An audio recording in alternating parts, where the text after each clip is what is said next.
तुमचं ज्ञान आणि आमचं विज्ञान जर एक झालं ना तर कित्येक गरजूंचे प्राण वाचू शकतील.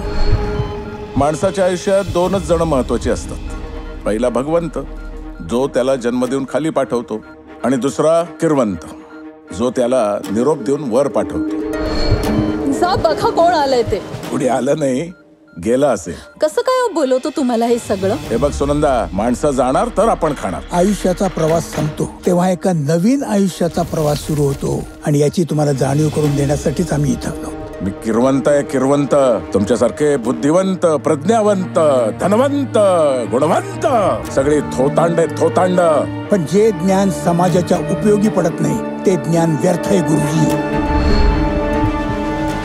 अरे असले 100 डॉक्टरना मी माझ्या धोत्राच्या सोग्यात गुंडाळून फिरतो. कुंकवाने ह्या डंख मारीला. या पटवर्धनच्या. काय झालंय? अगं सुनंदे, अंत्यविधी होणार नाहीये.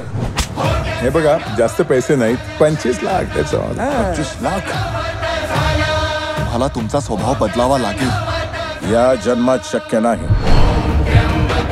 माधवी अवयव काढून विकणारा व्यापारीच आहेस तू, व्यापारी. तुमच्यावर जी संकट येत आहेत ना ती तुमच्या कर्माने. ते डॉक्टर विक्रम देसाईची आणि तुमची काही जुनी दुश्मनी आहे काय? अजून काही बोलले ना तर मी ठार मारेन यांना. तुमच्या मुलाबद्दल पूर्ण सहानुभूती बाळगून मी तुम्हाला एवढंच सांगतो की तुम्हाला मदत करण्याआधी मलाच काय, देवाला सुद्धा 10 वेळा विचार करावा लागेल.